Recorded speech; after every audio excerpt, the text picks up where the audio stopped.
আজানের সময় হয়ে গেছে, দোকানটা বন্ধই করবো নাকি? আসসালামু আলাইকুম হারুন সাব্বির, কি খবর, কি লাগবে আপনাদের? ওয়ালাইকুম আসসালাম হুজুর, 2 কেজি চাল, 1 কেজি ডাল আর 2 লিটার তেল দিন। বাড়িতে মেহমান আসছে তো, তাড়াতাড়ি দেন। হ্যাঁ, আমার জন্য 2 কেজি আটা, একটা সাবান আর 1 প্যাকেট বিস্কুট দেন। ঠিক আছে ভাই, দিচ্ছি। আরে আজান হচ্ছে, নামাজটা পড়ে আসি, আপনারা একটু বসেন। আরে হুজুর, এই সময় নামাজ পড়তে যাবেন? আমরা তো দোকানে আসছি, এই সময় ব্যবসা বাদ দিয়ে নামাজ পড়তে যাবেন? হ্যাঁ হুজুর, আমরা দুইজন 2000 টাকার মাল কিনবো। 4,000 টাকার মাল বিক্রি হবে আপনার। এত বড় অর্ডার ফেলে কি আপনি নামাজে যাবেন? ভাই বুঝেছি আপনাদের তারা আছে, কিন্তু নামাজটা আমার জন্য ফরজ। আমি কি আল্লাহর হুকুম মানব না? 5টা মিনিট দাঁড়ান, নামাজটা পড়ে এসে আপনাদের সদাই দিচ্ছি। 5 মিনিট?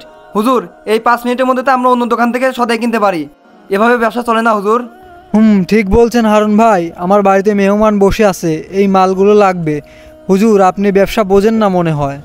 রিজিক আল্লাহর হাতে, আমি নামাজটা পড়ে আসি, আপনি একটু বসেন। আল্লাহু আকবার,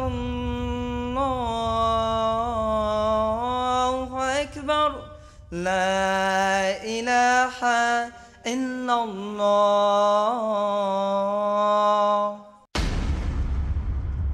দেখছেন, এমন বড় অর্থে নামাজ পড়তে চলে গেল। চলেন পাশের রশিদের দোকানে যাই। হ্যাঁ চলেন, এখানে দাঁড়িয়ে সময় নষ্ট করার কোনো মানেই নেই। আরে সাব্বির ভাই, হারুন ভাই, কি খবর, কি লাগবে আপনাদের? আর বললেন না রশিদ ভাই, আমরা হুজুরের দোকানে গেছিলাম, বললাম 4,000 টাকার মাল নেব, কিন্তু হুজুর দোকান বন্ধ করে নামাজ পড়তে চলে গেল।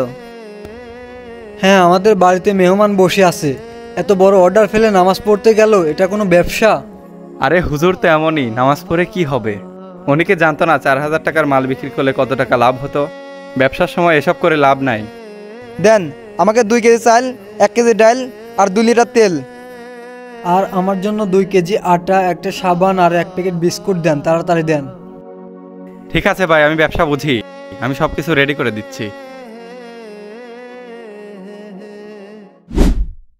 আসসালামু আলাইকুম রহমতুল্লাহ, আসসালামু আলাইকুম রহমতুল্লাহ, সুবহানাল্লাহ সুবহানাল্লাহ সুবহানাল্লাহ, আল্লাহুম্মা আমিন। হে আল্লাহ, আমাকে তুমি মাফ করে দাও, আমার আহাল পরিবার পরিজনকে মাফ করে দাও, আমার রিজিককে তুমি বাড়িয়ে দাও। হে আল্লাহ, তুমি তো বলেছ যাকে ইচ্ছা তুমি রিজিক দান করো, আমার রিজিককে তুমি বাড়িয়ে দাও, আমিন।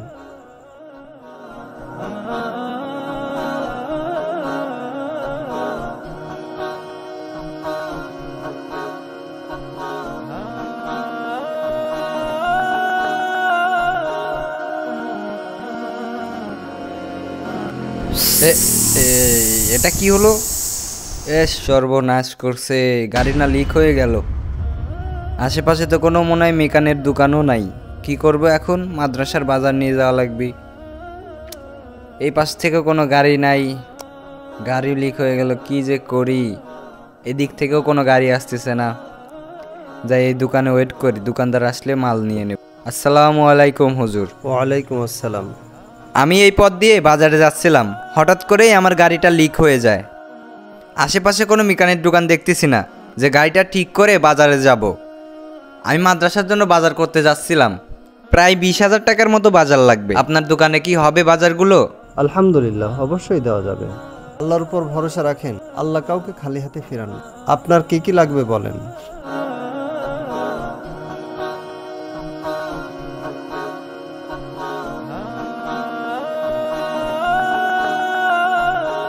আপনার মতো হুজুরের দোকানে এসে ভালো লাগে। আপনি নামাজ পড়েন, আল্লাহর প্রতি ভরসা রাখেন, এই জন্যই আপনার দোকানে এত বরকত। আলহামদুলিল্লাহ, সব আল্লাহর ইচ্ছায়, তিনি যা লিখে রাখছেন তাই হবে। হুজুর, আপনার কথা শুনে আমার মনটা ভরে গেল। আপনি আমাকে 10 কেজি চাল, 5 কেজি আটা, 2 কেজি তেল, এভাবে করে প্রায় 20,000 টাকার মাল মিলিয়ে দেন। আল্লাহর রহমতে আপনার সব সদাই ভালো হবে। ঠিক আছে, আমি সব রেডি করে দিচ্ছি।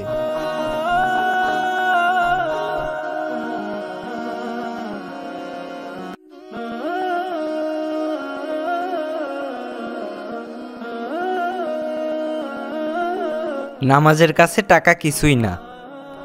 আল্লাহ যার রিজিকে যতটুকু লিখে রাখছেন সে ততটুকুই পাবেন। হে আল্লাহ, আমাকে নামাজের প্রতি অবিচল রাখুন। আমার হৃদয়কে ইমানের আলোয় ভরিয়ে দিন। আপনি আমার জন্য যে রিজিক লিখে রেখেছেন তা হালাল ও বরকতময় করে দিন। আমিন।